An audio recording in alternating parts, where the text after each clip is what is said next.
All right, what's going on, everyone? Welcome to the stream. Hope everyone is having a great week, or had a great weekend, anyways. I just got back from like 3 days of camping, so I am a little bit. I'll tell you guys that story. I got some fun stories from that.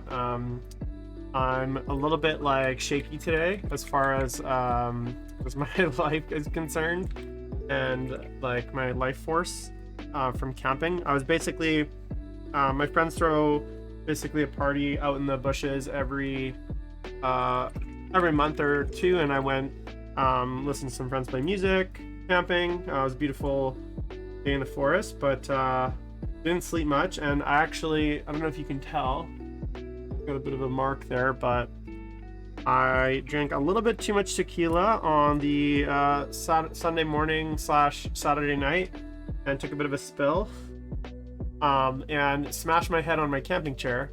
So I don't actually quite remember it, but apparently I had to be put to bed, which is always a great sign that I'm having a lot of fun. But yeah, let me know how your guys' weekend was.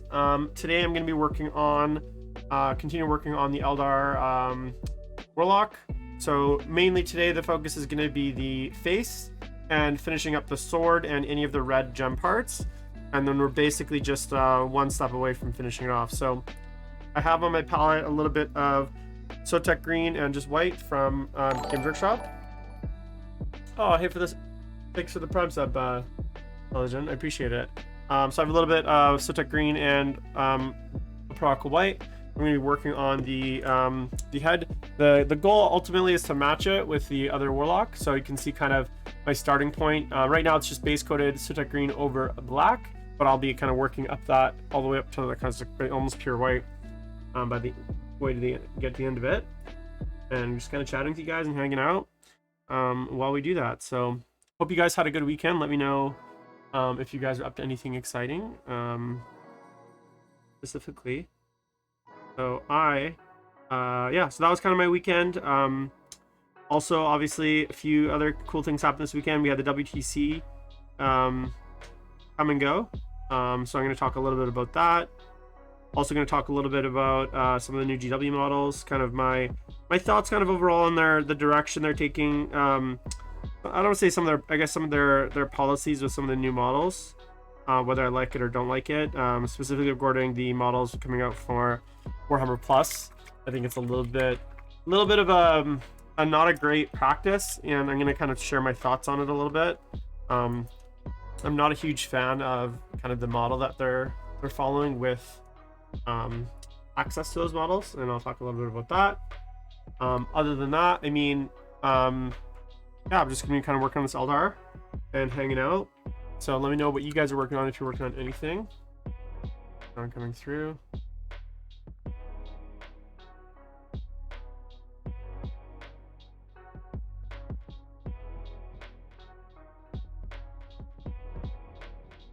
Hear anything?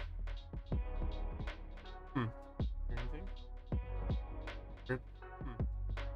Lost a few frames. You guys hear music? Can you hear me? You guys hear music?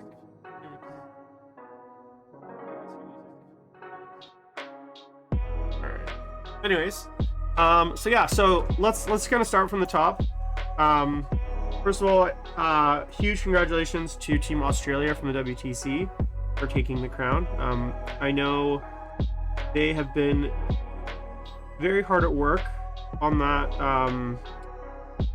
Like their country as a whole, I think for a very long time had maybe the not the most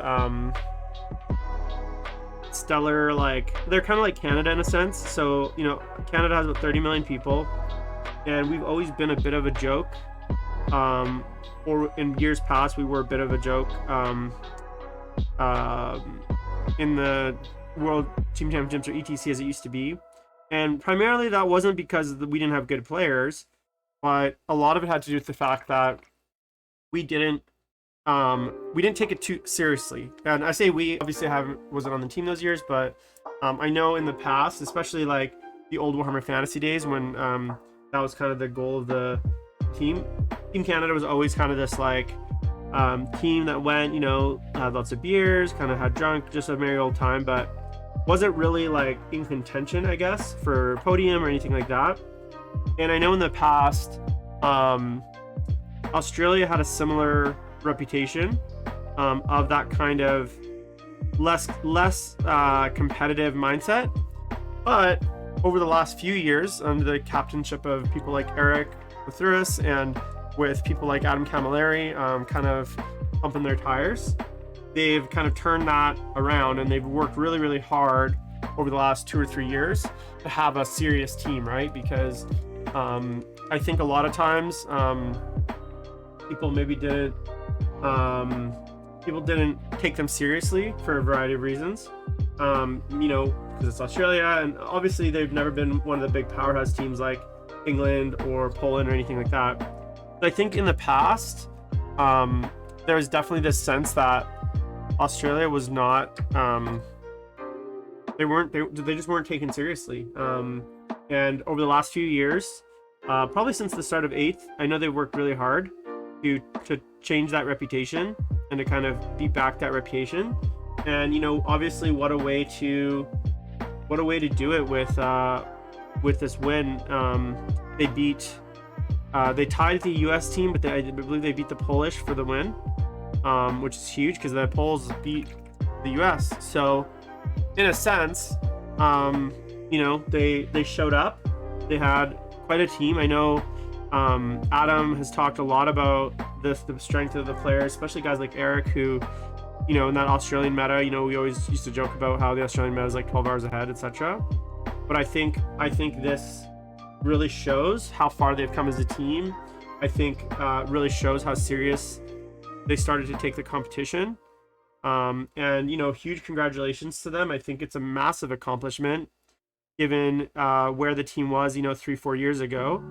You know, sometimes these championship teams like Poland, Germany, that kind of stuff, England, those take years and years of recruitment, of, you know, other kinds of things to build, and to build a championship team like that takes a long time sometimes. And so to see them come from where they were, you know, even 3-4 years ago, where they started to get serious, to see them come to the point where they basically took home the championship this year, I think is a massive accomplishment. I think it speaks volumes to the quality of their players as far as the caliber of their players. And on top of that, to do that while getting voted, I believe they got voted like favorite team, which is kind of essentially like best sportsmanship. I think that is like an absolutely massive accomplishment, and you know, huge props to the Australian guys, huge props to Eric and everyone else from that team and from the country that performed. I think they did, and I haven't deep dived into like the matches and the list, but I'd love to be able to talk to Eric at some point on the show and kind of get a sense of what it was like. So if that's something that you guys would be interested in, and seeing an interview with Eric, seeing an interview with some of the members of the WCC and kind of talking about their journey, let me know. I will definitely pull whatever strings I have left in the community to get one of those guys on to talk about it. So huge shout out to them. Second, obviously I want to give a huge shout out to Team Canada. They finished in 9th place this year under the captaincy of Chris Haynes. That's the highest finish that the country has had ever. And as I mentioned before, Australia and Canada had a lot in common as far as their trajectories 5-6 years ago. And the guys in Australia have put in a lot of work. I'll definitely try. I've chatted with Eric a few times, so I know Adam as well, so I'm sure I could, if I talked to him a little bit, I could get him on. Once I do get him on, I'll make sure to drop him in the Discord that he's going to be on, and make sure to let you guys ask some questions. So if you guys have some questions for Eric, I'd love to be able to have you guys get your questions answered. So I'll let you guys know. We'll see what kind of strings I can pull. But just going back to Team Canada, huge props to Chris and the team, my homie Tim as well, and Scary and all those guys on the team. I think they did a great job, and Canada has definitely been trying to put in the focus the last few years, and it's starting to show, right? Just like Australia did, they're putting in the work, and the work is paying off. Now, one thing I will say about, I think that Team Canada will always have a slight, I don't want to say disadvantage, but we're gonna have a slight I think it's gonna be a bit of a longer road to get to that championship, to get to that point where Australia is gonna be. But I have no doubt, I don't know what Chris's plans are for the captaincy or the team, and definitely follow the Canadian World's Facebook page, because they do post quite a bit of information there. But I think it's gonna be pretty cool in the next few years as they spend more time to improve the team and figure out better ways to kind of iterate on their selection process. And the thing is, and here's the big thing about things like the WTC, as your team does better and you raise the profile of the event, then the competition to get on the team increases as well. So what I'm hoping from this success from Canada this year is that it kind of lights the fire for a lot more people to get more interested in the game and to play it at that level of the WTC. I definitely, deep down inside, I still would love to be able to play one year. This year and last year were not really my year. I just didn't have it in me. But as I kind of return to competitive play, I definitely want to be playing at a caliber where I could potentially play in the WCT team again. And that's going to take a lot of time for me. I'm at a place hobby-wise where I'm not in like a massive rush to jump into super competitive at the moment. I'm very, very much looking for taking kind of a wait and see approach to the state of the game. I think the meta is a bit problematic right now as far as like how fast it shifts. Now, the one thing about that I'll say is that like shifting meta overall is not a huge issue for team play. But in order for me to like say feel inspired to play in a team environment, I have to be playing singles as well, right? I can't just want to play team events. And so if the singles game is not good, even if at a team level the game is in a lot better state, because obviously you can only have one of each book, it's still difficult to commit to the time and the effort to get to the point as a singles player where you're going to want to be able to join a team environment. You know what I'm saying? So for me, the best thing that can happen for the team environment to be better is for the singles environment to be better as well. So although I do know the game is a lot different in a singles in that team environment because of the way that the meta is shaped, and obviously only having one of each faction, etc. I do think there is some like I guess there's some large differences in that sense, but if not a lot of people are playing singles, because then as a result there's not enough team events in Canada, and there's not enough team events overall, I don't think, to kind of get that done. Whereas I think Team Australia really put in the work this year. Again, huge congratulations to them. Huge congratulations to the guys in the Canadian team for such an amazing finish. And obviously, huge congratulations to all the participants for the first essentially WTC, because this is the first time after they broke off the ETC. The ETC kind of dissolved around the start of COVID, and I know they had put together the WTC to be kind of that new organization, and with COVID it was delayed. So huge congratulations for the organizers, the refs, everyone involved. It sounds like the event went really, really well, and I'm glad. I'm happy for what that means for competitive 40K moving forward. I think as a result of events like that, we're gonna get a much better bar,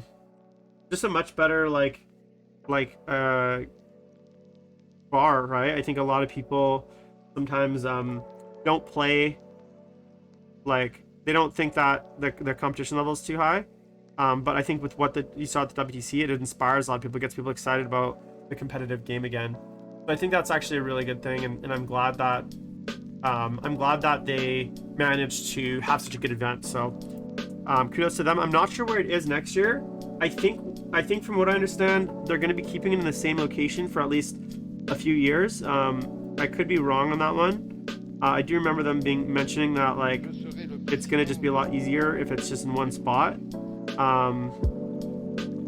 Because I think a big part of the ETC that was causing a lot of the issues was basically having to restart every year, because every year they would move locations, they'd be getting new terrain, etc., and it was costing a lot of money, effort, and energy. And honestly, sometimes the venues and organizers weren't exactly above board. I know from previous years in the WTC, there was issues with money, there's issues with finances, there's issues with the organizers maybe not being completely honest. And I'm happy to be corrected on that stuff, but I do remember that being an issue in previous years, where there was some not so just some sketchier stuff happening kind of in the background. And I know a lot of players, that's part of the reason why the players ultimately decided to kind of break off and do their own thing, because it just wasn't working for them, the original WTC format. So I'm really happy for them, and as I said, I wish I could have been there, even if I was just in a support role, just to help out and cheer on the team. I definitely miss, it's been a long time since I've played. The last event I played was I believe it was the Las Vegas team tournament, which was in October last year. That was a long time ago, so I'm definitely I definitely miss the camaraderie and the kind of team, the brotherhood and that kind of stuff of the game. But that's life, and that's kind of where I've been as far as my commitment level to the game lately. And some of that's my own kind of stuff, and some of that's GW on kind of the state of the game. I can't get too mad. I do have myself to blame in some sense, but yeah, that's kind of, I guess, my thoughts on the WTC. Other things kind of that's been on my mind is obviously I've been starting to see some of the Nurgle demon leaks. They're looking pretty good. I don't have a lot of faith that Games Workshop will do in the end. I think the leaks is always kind of the exciting stuff, because usually you see kind of things out of context. I don't have a huge amount of faith that GW will do a great job on demons. I think the faction as a whole needs a bit of a rework in the sense of the model range and just kind of the concept behind the faction. I think the idea of mono god and mono chaos is a really cool idea in practice. In theory, but I think in practice the problem with it is the model ranges are just not big enough to make any of the single demon factions, in my opinion, I guess, compelling enough, robust enough, varied enough for anyone to really for it to ever truly be like at the top tier of competition, which kind of puts you in this role where like multi god is the way to go. But GW often writes rules where it's like they don't want you to take multi god, like they really punish you for that. So until GW kind of realizes that like multi-faceted demon armies are going to be like, unless they either double the range of the models for the regular dudes, like each god, which I don't think they're going to do. It's a lot of work. Or unless we get to the point where they fully embrace kind of the fact that, hey, you know what, it's okay to play with multiple gods. That's kind of like part of it, and build really robust rules for that. I think we're going to always have demons that are going to be kind of just not great, and kind of always feel like slightly incomplete. One thing that I would have loved to see, and this is something that I would have loved to have just seen the demons basically incorporated into the I would have loved to have seen demons more seamlessly integrated into the faction, the Legion faction. So it would have been really, really nice if, for instance, like, and I haven't seen the rules fully myself, but it'd be really, really nice if, for instance, you could take like Slaanesh demons and or Nurgle demons in your Death Guard and or Thousand Suns with fairly painlessly. I know there's obviously summoning rules, so we'll have to see how those turn out. But just in general, I feel like they haven't done a good job of integrating. They just haven't done a good job of it, and I think a lot of people know that.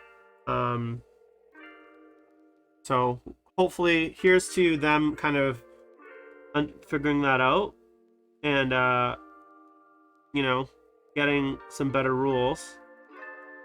All right, just gotta. What am I doing here? I'm just thinking in my head. I was like, what am I doing with this red? And I just remembered. I think the best example of what is possible and kind of where they should take demons is the Old Corn Demon King book. I think that was like a really good example of how they can integrate Chaos faction together in a way that feels good, in a way that is where there's enough stuff. One thing I'd love to be able to see is as they release, for instance, like World Eaters as they come out, just to build, like, they kind of have to build the books. Yeah, I heard that too, Red Act. I mean, I'm holding off until I see the book. The thing is, even with that rule, if you think about it, in a 2,000 point game, that's like one greater demon, or barely a greater demon. That's barely, you know, it's not much, right? So I'd love to see them have a bit more, like, I guess, seamless integration. I don't like the idea of 25% points, because that can often just lead to really kind of skewed, I guess, like, choices. You know, you end up with one greater demon, but like, I don't really think you should be able to take a greater demon just on its own. You know, personally, I think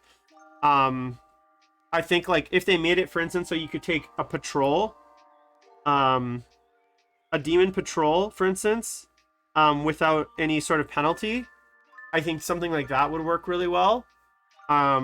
Because I think the idea that you know, and obviously in the background and the fluff, there is lots of like precedent for, you know, a demon character. I think in like in some of them, like Kugath is hanging around. He's giving aid to the Chaos Space Marines, the Death Guard. So there definitely is precedent for like a single demon character helping out the forces of chaos. But I just don't think that that's like I think we should kind of try to have a little bit more to it than that. And I think vice versa should also be true, right? So I think if you take a demon army, I should be able to include 25% Death Guard, or 25% Chaos Space Marines, or 25% of any of the other Mortal Legions, right? So there should be a bit of a give and take. I don't like the idea that it's kind of one-sided where only demons can be included. So I think there's an argument there for having it both ways, but I don't know if that's how they're gonna kind of build the rule, right?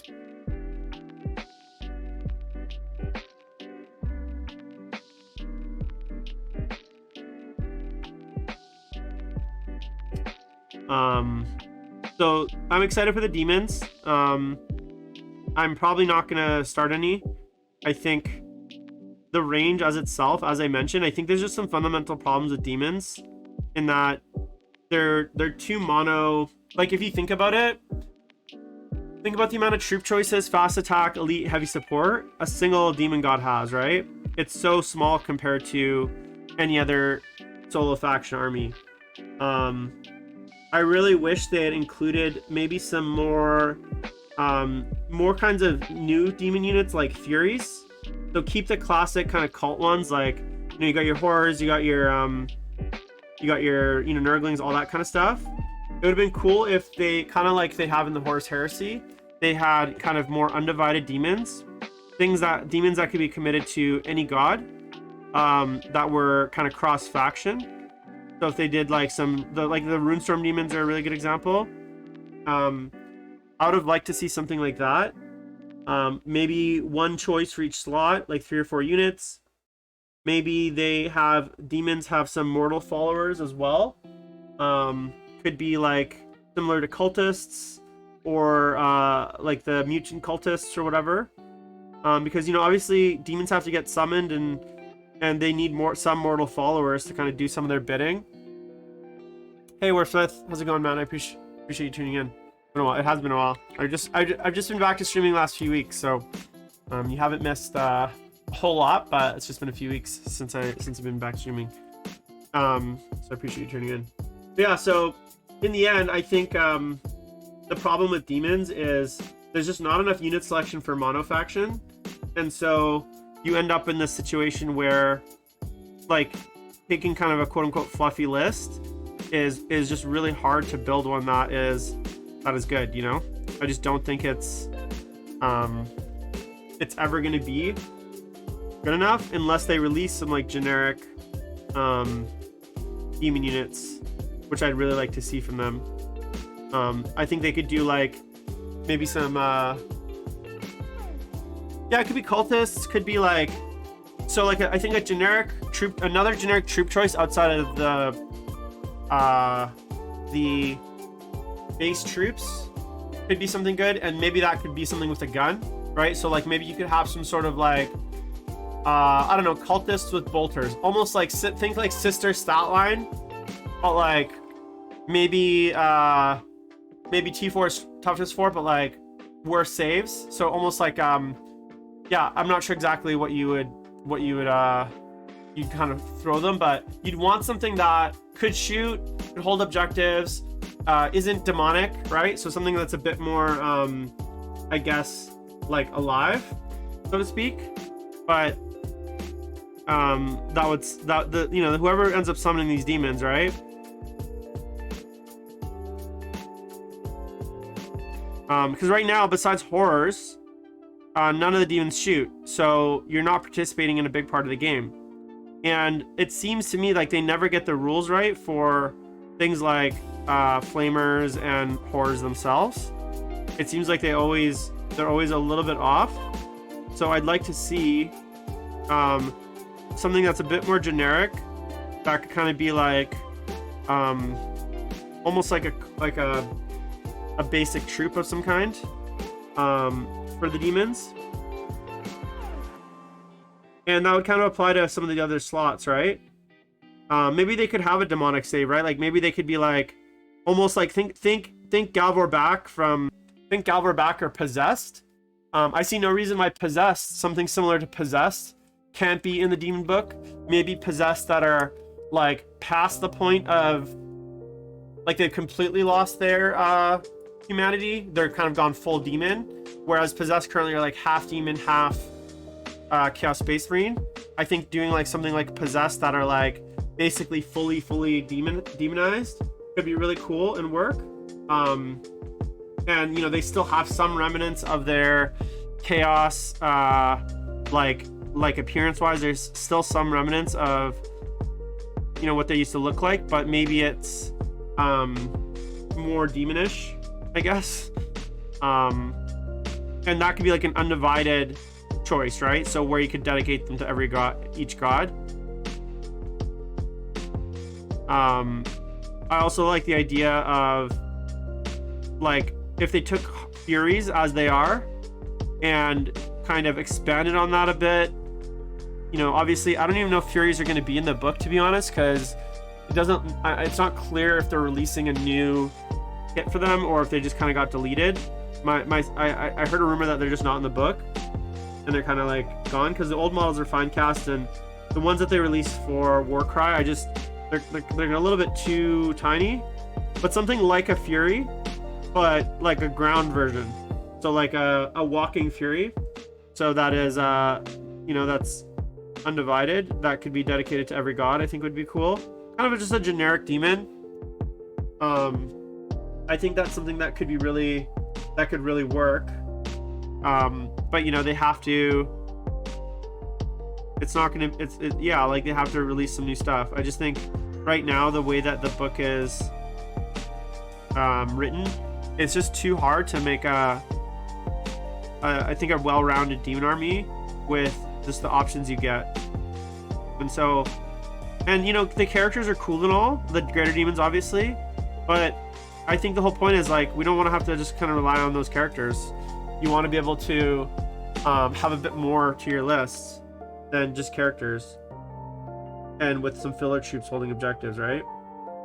That's kind of what a lot of demon armies are right now.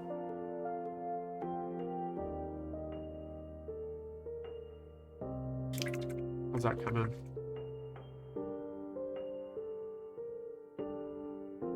I get the, it's kind of glazing in white at the moment, and the kind of brighter yellows. It's a bit of a process to these blades. Kind of got to go. It's a lot of back and forth between the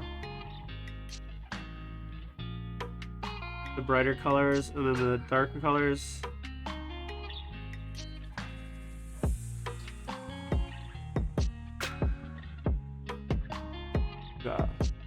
Not focus, maybe.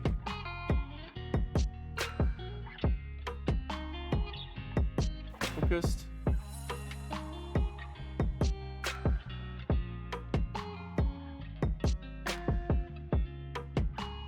There we go. I'm just going to kind of work the outside a bit more, and then work the inside. Kind of the way that these things go. Anyway, so I'm excited for Demon Book. Hopefully that this is like it's a solid book. I say that for all the Chaos players. I say that for, you know, I think demons have been kind of a bit of a weird place for a long time. And so my hope is that this is kind of finally the time that they figure it out. I'm just glazing the very, very outside of this. That dark Galberback red. Just the very, very outside. You don't even need to go enough. There's like almost enough from the going super thin with this.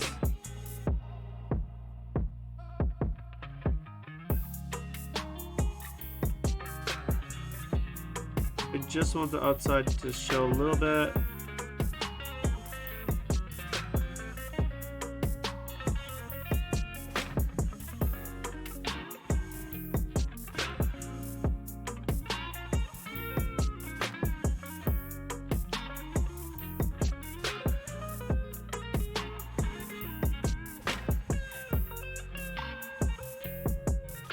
I don't really use the autofocus. I'm gonna turn it off.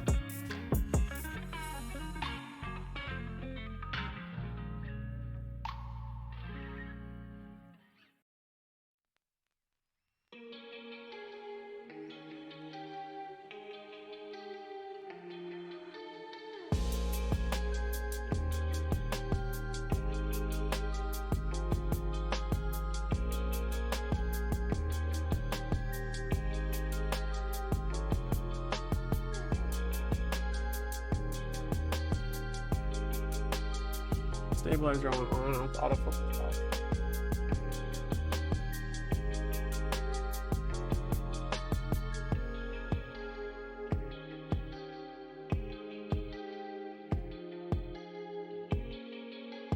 Yeah, exactly. Some of those things too.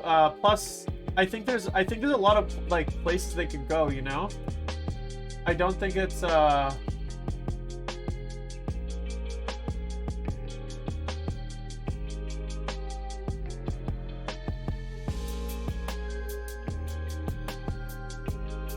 think there's a lot of places they could go with it. I just think they just like it's just not a priority, right? Like when I think of the fact that we're getting fucking Wings of Votan, it kind of bothers me. When there's so many like ranges that need updated rules.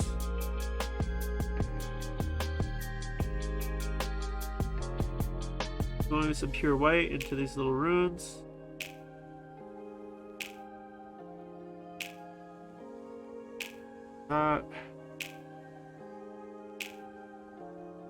So normally I would do a little bit more highlighting on the bottom, but you're not really going to see it against the bike. So it's kind of, not that it's like a waste of my time, but it is a kind of a waste of my time. What I'm going to do is I'm just going to give it a little kind of highlight on the bottom just to kind of clean it up, make sure it looks good.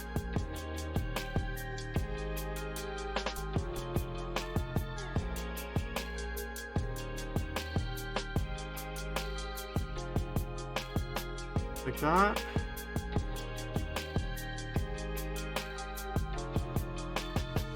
And then on the top here, a little orange, bring that in. And then I'm just gonna do, think one more glaze of like yellow here on the outside. Kind of tie that in together. And go over both areas like this.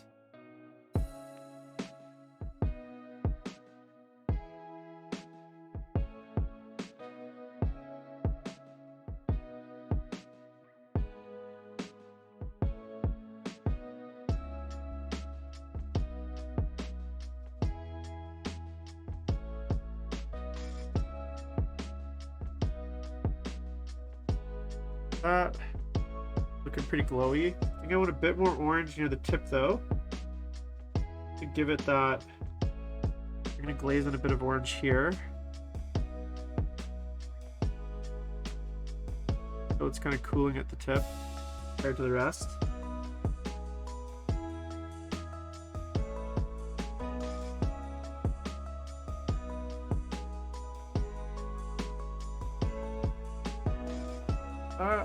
How's it looking?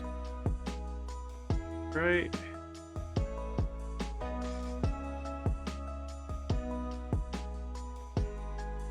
Then I want a little bit of that red just at the tip on the inside.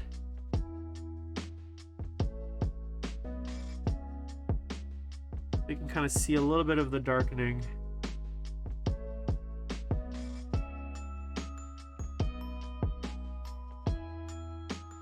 That I think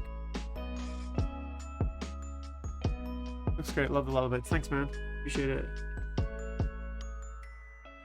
Oh, maybe I went a little bit too far. Blaze back in a bit more orange. That. Yellow.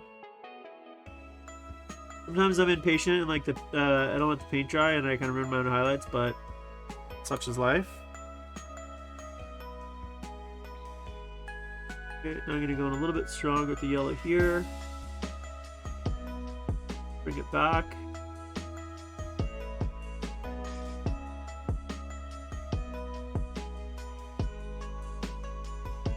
Alright, so that's going to be that blade.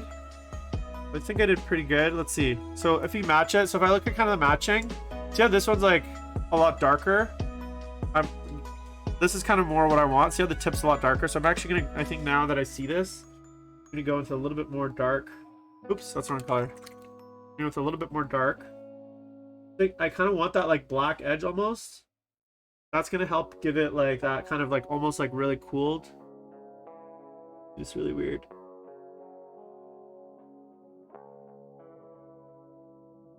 There we go. And some black just like along this tip. This is just Galverback red with a little bit of black paint in it. Give it a bit of kind of darkness, but it's like so thin.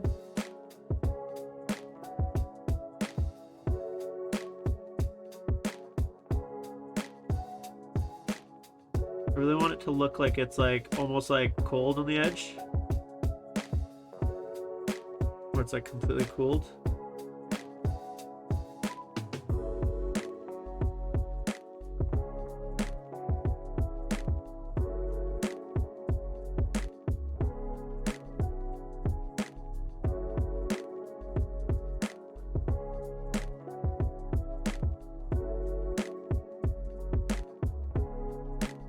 There we go. It's a bit more defined now. Not like black cooling part. But of course I screwed up a bit of this part. I do like dry. Got some orange.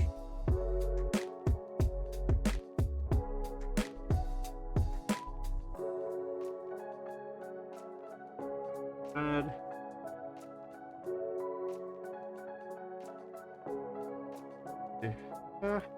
There's like a little, it's kind of hard to tell from the camera, but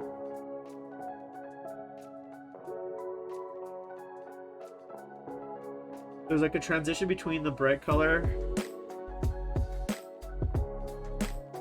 and the orange that I can like see, so I'm just gonna blot it out.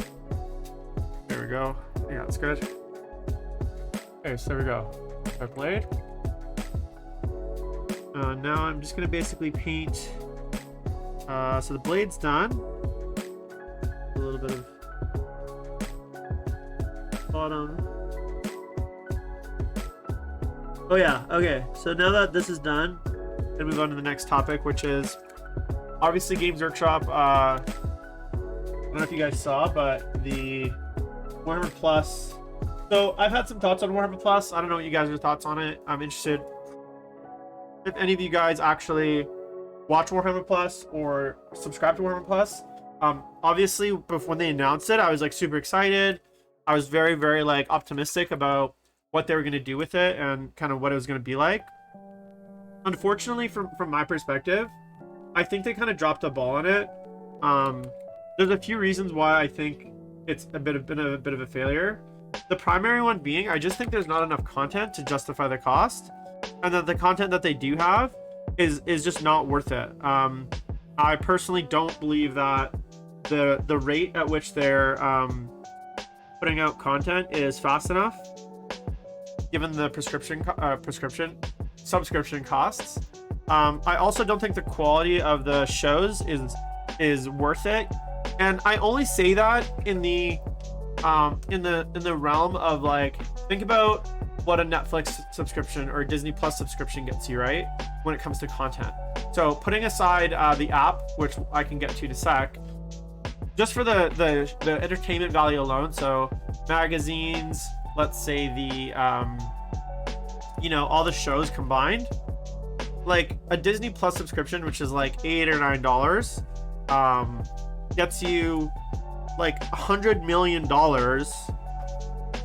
a year of development budget, right? A Warhammer Plus subscription for like 60% of that gets you like 1% of that budget of entertainment, right? So for me, in and of itself, Warhammer Plus, putting the app aside, doesn't have enough value. The shows, there's not enough content. It doesn't come out fast enough. And the content that does come out, the quality is like extremely inconsistent, and it's extremely hit or miss. Plus, like, it's just not long enough. Like, sometimes you're getting shows that are like 15 minutes long, 20 minutes long, 22-minute long little videos. You get a series that's 8 episodes or 4 episodes released over 6 months. So from my perspective, the value of Warhammer Plus is not there, okay? Now, why I have another big problem with it is because I think this whole idea of like, for me, the app could have been a really good way to get people into Warhammer Plus, and I would have paid. So all of that aside, I would have still paid for it if the app was really good and really useful and really robust, to the point where I could get all my rules digitally, where I could my rules updates would come there automatically and they'd update all my FAQs, where I could get digital codexes. And I'm not talking about digital rules, I want a digital codex. So I want being able to go to my app, and just like I can in my iBooks, right, open Codex Craft Worlds and read through Codex Craft Worlds as if it's the digital copy, right? That is not that hard. Now, I know piracy is an issue, but I don't think it's the issue that they make it out to be, right? I agree with you, Redak, for sure, 100%. So here's the thing. When Netflix started, I grew up in the days of Napster, if you guys remember. When I started listening to music, you used to have to you get your Napster, you would download MP3s of music, right? You would get Winamp, right? And that was free, right? I can still do that now. I have subscriptions to a few torrent sites for certain shows if that are not available. But guess what? I still maintain. I have a $20 a month HD Netflix subscription that I pay for. So even though I have a subscription to a torrent site that has every single Netflix show, and I'm not joking. The torrent site that I have subscription for, which I have invites for, if anyone wants, throw me DM. It's an invite-only torrent site. You have to maintain a ratio, but literally 20 minutes after a show airs, there will be high-quality rips of that show available on the website, right? I still pay for my Netflix subscription, right? Because it's a superior service, and if GW figured that out, like, people will pay for the service if it's a better service, right? The problem is Wahapedia is better than everything GW has made. The problem is that I can still get PDF copies. I'm not talking about like I can still get PDF scans of many of the codexes right away, right? So where I'm going with this is like the things that I want out of the app and the service, Games Workshop won't give me. And so I'm having to go to third-party sites, third-party websites, etc., right? But if GW just built the app properly, built Warhammer Plus properly, built it so that it was better value and more attractive than Wahapedia, then you're gonna get people like me who have access to pirated, books, shows, whatever, still paying because in the end, it's a superior service, right? But instead, Games Workshop's approach has been like, oh, we're gonna like sweeten it with some like random miniatures. And this is kind of where I'm going with this. Those miniatures that you're able to get, like, it's kind of, I think it's really predatory to have it so that like you can only get them on Warhammer Plus. Because when you think about it, like, if Games Workshop's a really model company, then forcing me to buy a subscription to get exclusive models that like are really, really cool models, like that that World Eater's Corn Terminator Lord that matches the Mark Gibson's artwork from like 3rd edition. That's one of the coolest models I've seen. The Chaos Sorcerer with the familiars that are modeled after the old like 2nd edition Chaos familiars is one of the coolest models I've ever seen. And the thing is, like, previously with the Assassin and the War Boss, you could get those models or alternative sculpts, but I can't get that World Eater's Corn Terminator Lord anywhere, right? There's no alternative for that. There's no second version of that. So do you know what that means, GW? That means I'm gonna go to my local Chinese recaster and I'm gonna get those models. I know a lot of people that buy Chinese recasts. I've never bought Chinese recasts of anything in plastic because just like the Netflix situation, the plastic model is equivalent to like the better product, right? I want a plastic model and I want it available and I want to get it. So for me, like it's a big deal that if there's a really cool model that I want and I can't get it because GW has like, they're saving it for their subscription services, guess what? Now, not only am I not going to subscribe, but I'm still going to get my model, right? Because it's going to be in high demand because of all the resellers. And, you know, it's going to be available on probably within a few weeks of release. It's going to be available on the recaster site, right? So in a sense, the scarcity and the poor product management, I think encourages piracy. It encourages plagiarism, encourages people ripping them off, because now, rather than me giving Games Workshop my money for that model, I'm gonna have to get it through other means, right? I'm not gonna pay for a year-long shitty Warhammer Plus subscription for the model. I'm just gonna go get it from a recaster. And guess what? Those recasters, they're getting pretty damn good, man. Some of the models are as good, if not better, than anything I've seen from Games Workshop as far as quality is concerned. So like, I think Games Workshop is making a huge mistake by not like learning from this and doing more to like make their basic service more attractive, right?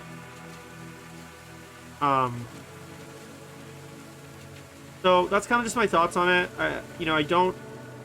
I would always much rather grab plastic models made by Games Workshop, official, legit. But like, if I can't because they're literally not available, and I don't even know if that model's plastic, so it might actually be resin, in which case the recaster version will probably be better anyways, because some of the fine cast stuff is not great. Then, you know, even worse, right? I agree, Rodak. That's the thing, right? Like, they can't keep supply of their own stuff, and then they make the products like mandatory for tournament play. So what do you think people are going to do, right? They're going to go to alternative sources and they're going to get their materials. The other thing is too, because Games Workshop is like, I would easily pay Games Workshop a license, you know, $4.99, $2.99, whatever, every month to have a fully updated digital rule set to the level of Wahapedia, available on my app, available on iBooks, available to download and like read at my own leisure. You know, forget all the other stuff about Warhammer Plus. I would pay the Warhammer Plus subscription just for that.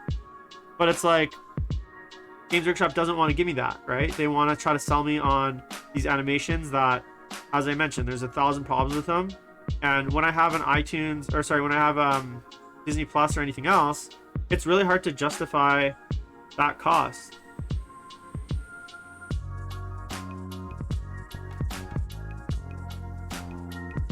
Alright guys, I'm just doing something right.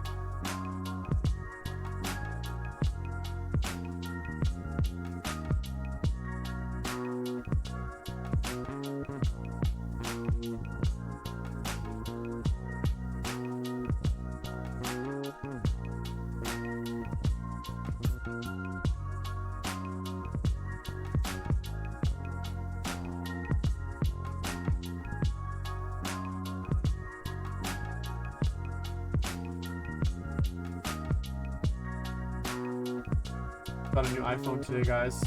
iPhone 13, so hopefully it'll take a little bit.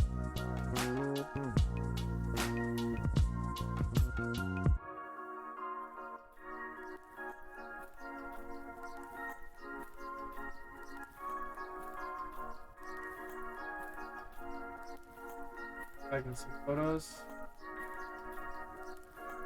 Cool. Anyway, so that's kind of my thoughts on it. I really hope that like they figure this out, because for me as a customer, it's kind of disappointing that their service is like so poor. And I want the app to succeed. I want Warhammer Plus to succeed, but I just can't justify it, right?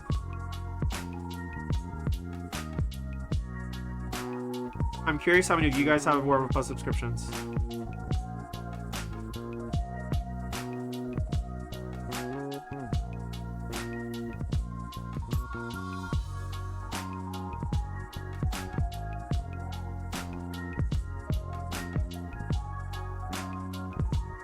And if so, let me know, like, do you like it? Do you think it's worth it?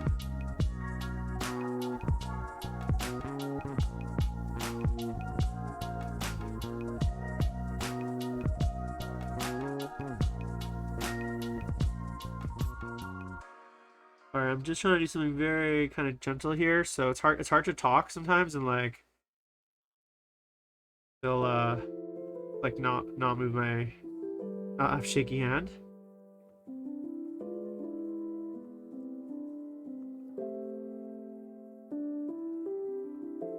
Let me know in the chat. What would be, oh yeah, the app for sure, man. There's so much potential.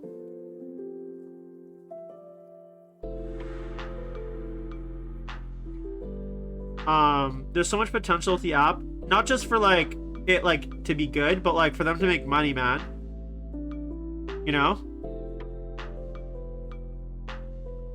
Like if I was on their marketing team, I'd fire whoever like is in charge of its like direction, and I would redo it.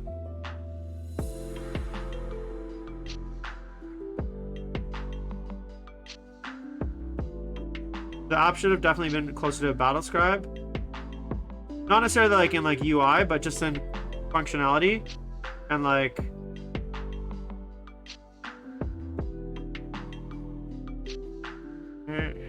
here.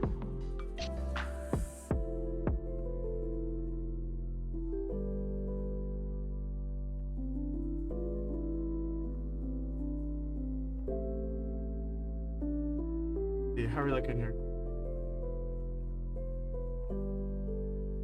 Pretty good. Looking pretty good.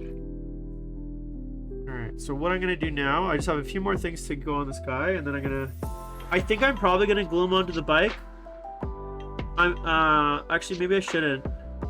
I'm just so impatient, you know what I'm saying? Like, my favorite part of like painting these models like this is like when they're finally ready to get put together. And you get to see kind of what the final product looks like. Just doing a bit of black lining underneath the belt here, so it's a bit more defined off the coat there, and off the linen. Let's see, what do I need? What do I got left here? So I got the bracelets and the little rune on the hand. I think the rune on the hand, I'm just gonna kind of do a simple, just like a very light glow. Orange, kind of like the sword, like that, but not quite as bright as it would burn him probably.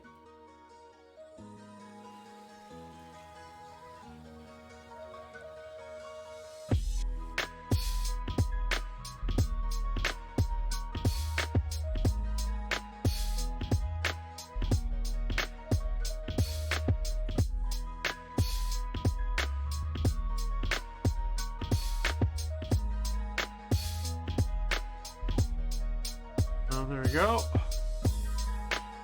Yeah, I think yeah, so other than that, guys, like I don't know how much more to say about it. I think the app is predatory. I think it's a bad deal.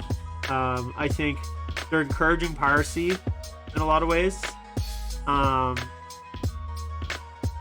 Creating that kind of exclusivity and offering a shitty service. Like, I don't want, look, here's the thing. I don't want to carry around codexes. I just don't. I want it on my phone. So either GW can give me it on my phone or somebody else will. That's simple. And if GW is not going to be able to give it on my phone, or if they're going to give it to me on a phone in such a way that is awful, i.e. the app, then what am I going to do? I'm going to go find a way to use it on my phone that's like, you know, like I'm going to pirate it. So that's kind of the place that you're left with. That's kind of the place that you're left with. And, you know, people can say I'm a bad guy or whatever, but I just don't care. Games Workshop is a multi-billion, it's got a multi-billion-dollar valuation. And as a customer of it, you know, I'm begging them to provide a service. And, you know, I'm voting with my wallet. So I'm hoping they do wake up eventually And I understand it takes time, but like they could communicate better about like upcoming product stack, that kind of stuff. But they just don't. They could tell us that that's like what's coming or whatever, if they're ever planning to do it.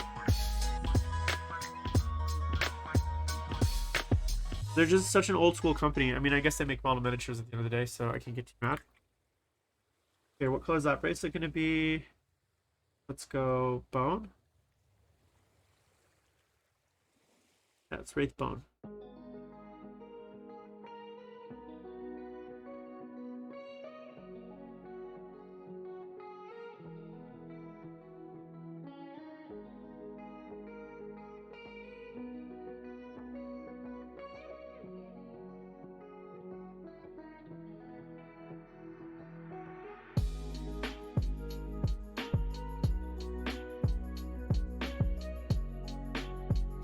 There, guys.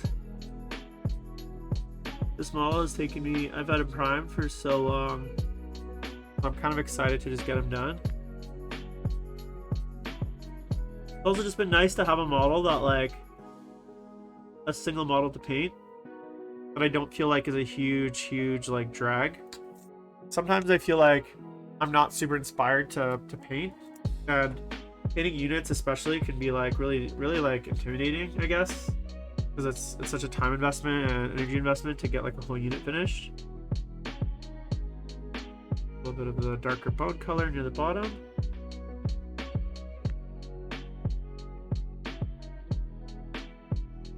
Back to my original bone.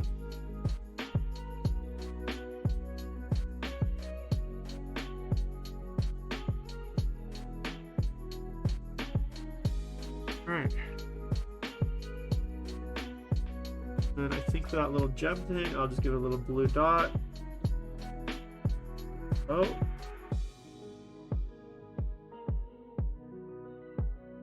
Ah. A little bit of white. Boom. Alright. Let's see, am I happy with there? It could be a little smoother. I think I'm just gonna go in.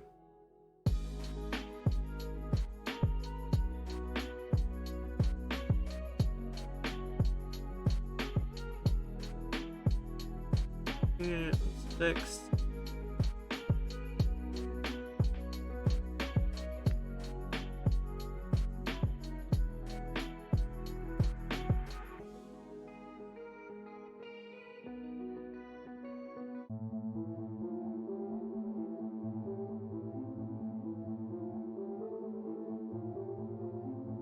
Yeah, the thing is, like, sometimes I get excited. It just depends on the unit. I'm finding this Eldar, like Chaos Space Marines, I feel like, for sure, I feel you there, Red. Like painting a unit of like Chaos Space Marines can be daunting, but it's always like certain steps I find are daunting rather than like the whole thing. Like sometimes I just get really inspired and like motivated to do it, but sometimes it's like, you know, if I'm on the trim stage or if I'm on like the ugly stage, it can be a little bit daunting.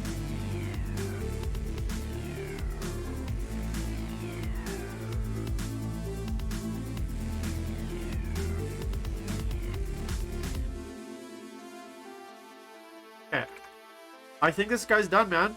Well, and anything left that I gotta do? I'm just gonna touch up a small highlight on the head here.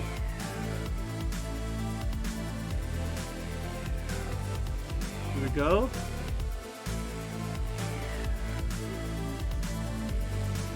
Here we go.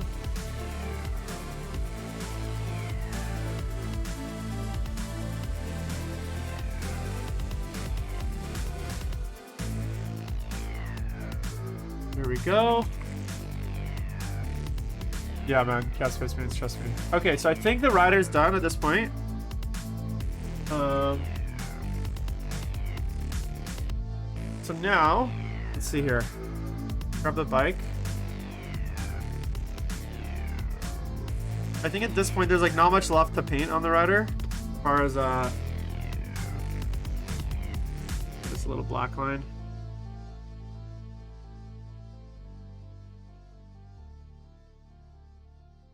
Let's see.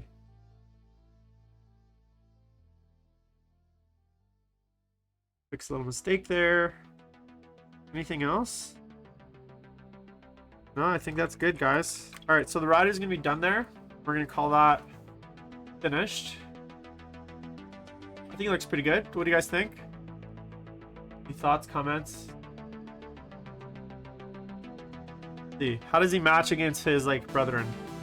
Oh, you know what I gotta do still? So if you look at this guy here, if you can see him.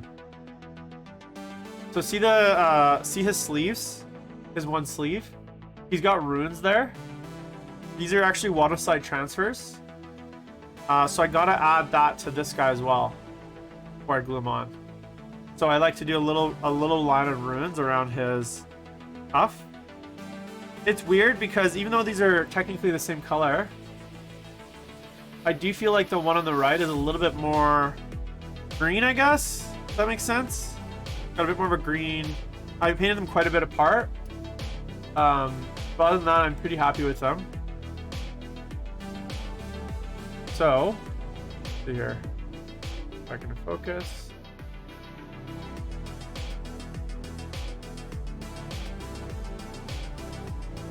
This is, I know that it's a little bit more annoying than autofocus, but I feel like you end up with a better. Okay, so what I'm gonna do is I'm gonna show you guys how I do this. Really, I'm just gonna do it on the one sleeve, I think. I think I'll do it on the left sleeve. Let's see, that guy's on the gun sleeve. But do I do both? I'll just do one sleeve on this guy. Okay, hopefully it doesn't disconnect. Oh, there we go. Sorry. I'm gonna do that. So I have these really cool water slide transfers. I don't think you can get them anymore. I think the guy that did them like either went out of business or got sued or something like that. I'm not quite sure the story. This is my transfer pile if you guys are wondering if you have too many transfers. I definitely, this is only like 5 years, so I know, I feel the pain of people that have been collecting transfers for a long time. I got these really cool water slide transfers. The original Kickstarter was called Forgotten Chapters or something like that, but it's got just a ton of text on it, one of the sheets. And I originally actually bought these for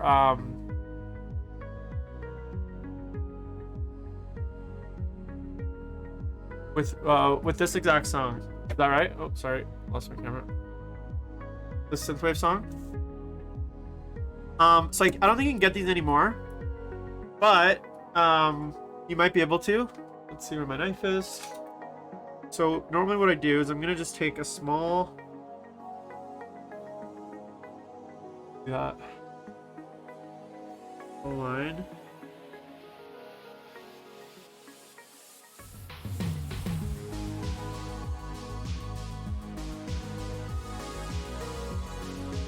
That, you know. So I'll get my little small sliver of prints.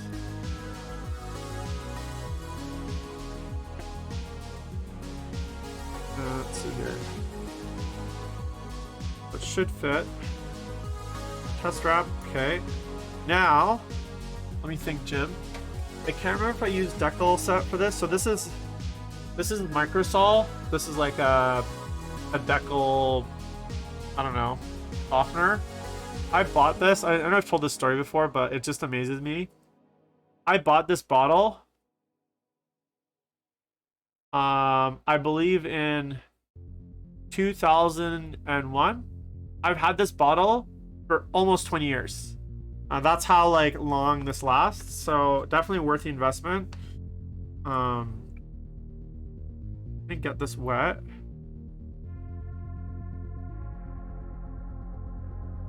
Cool water. Air conditioner was making weird noises. Okay, so here's our I'm also gonna do this on the bike as well, once I'm done. Okay, so I got the transfer. I'm just gonna get a little water. Now, the nice thing about new transfers is like they're usually pretty good to come off the paper easily. I have some like old chaos transfers from like the early 2000s, and like they literally like you take like 20 minutes to like loosen. Are we there yet? Are we there yet? Come on, you can do it. Okay, so while that's doing its thing, I'm just gonna get a bit of microset. Like this. I'm gonna brush it where I want the transfer. So I think I decided on the sleeve. I'm just brushing it there. Very carefully. Now I haven't varnished this model, and a lot of times I would, but this model has sat for long enough, like that green has been painted for long enough that I don't really think I need to. One thing I find with acrylic paint, and I don't know if you guys have experienced this, is like if you're painting, even though it's like dry, it's not really dry. It's just like dry enough where you can basically like it seems dry, but it's not really dry.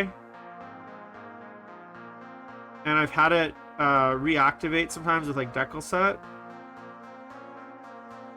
But in this case, because this has like been so long since I painted that green, this one like actually is dry. Okay, I'm gonna very carefully lift this off. One thing that I always end up doing with these is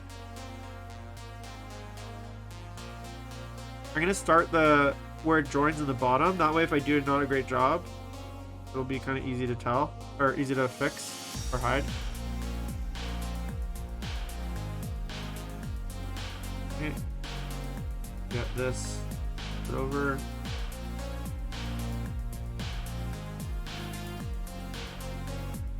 Okay, underneath.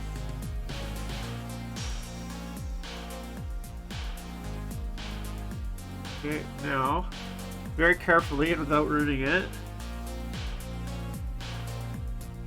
I'm gonna try to cut through.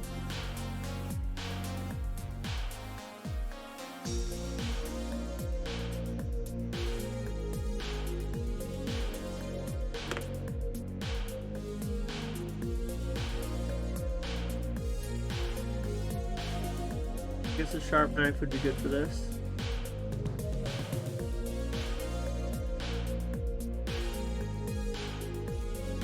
There we go. Detached extra. I think I have.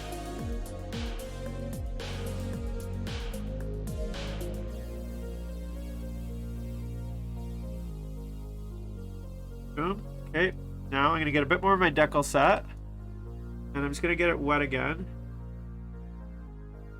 don't have to go too much, but you just want enough.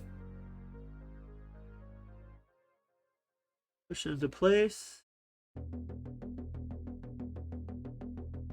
On the sleeve.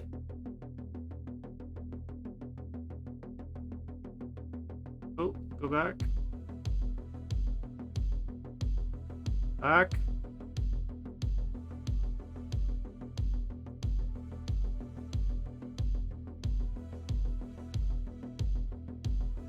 And the reason I attach underneath is like, even though it's like, it's not super even where it attaches, but because it's underneath, it's kind of hard to tell. It's not perfect. Not the end of the world. I'm gonna get a dry brush for this.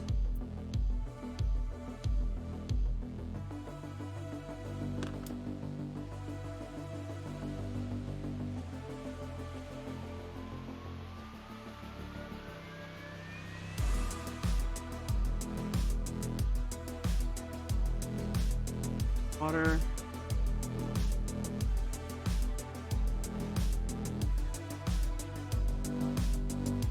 Come on. I'm basically just trying to massage it. I'm in the right position. But because it's like a weird shape to bend around, gotta be really careful because it kind of has a tendency to want to not stay flat.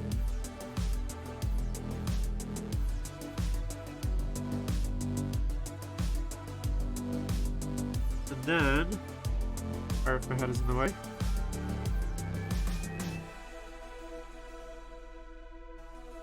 Yeah, exactly. Red regarding the airbrush paint.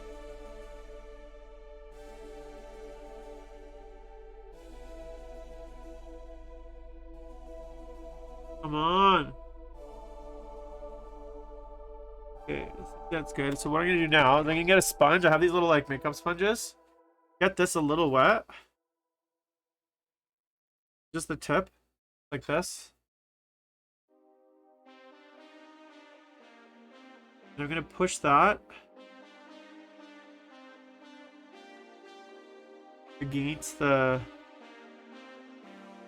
decal part and just hopefully smooth it out and kind of get any air bubbles. Because there's nothing, you can't really push a brush too hard.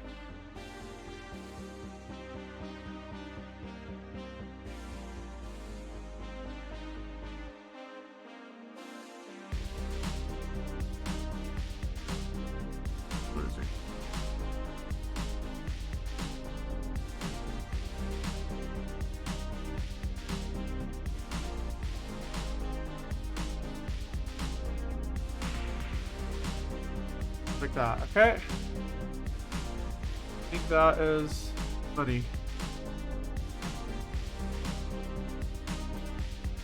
And I'm gonna give it a sec. And basically what I'm gonna do is after a second, I'm gonna kind of hold it really firmly. I'm gonna push it quite hard. To like really flatten it out and get rid of any bumps. Alright, I think that's good.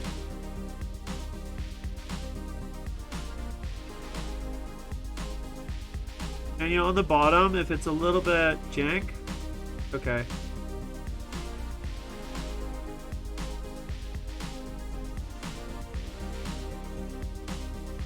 Oh, here we go. We got a little rune sleeve. I like these little touches because like they're subtle. But they just add a little bit of interest to like this kind of all green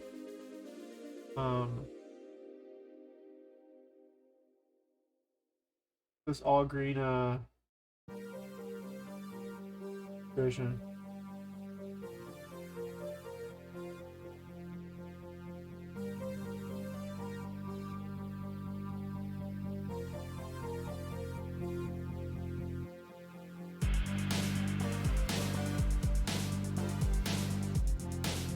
All right, that is the warlock.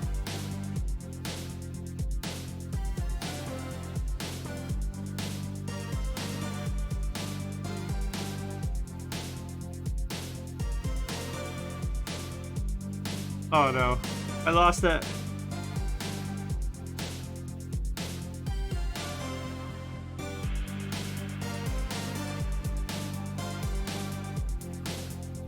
Loose.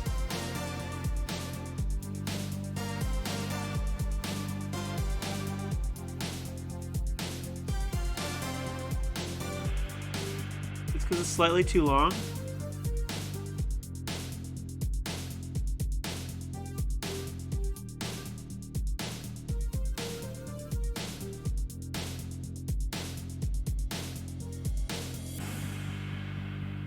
Okay, I think if I leave it,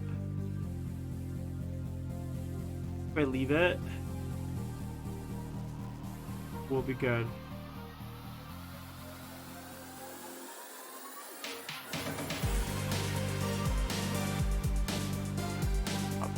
Okay, cool. All right, that is our warlock. All done, guys.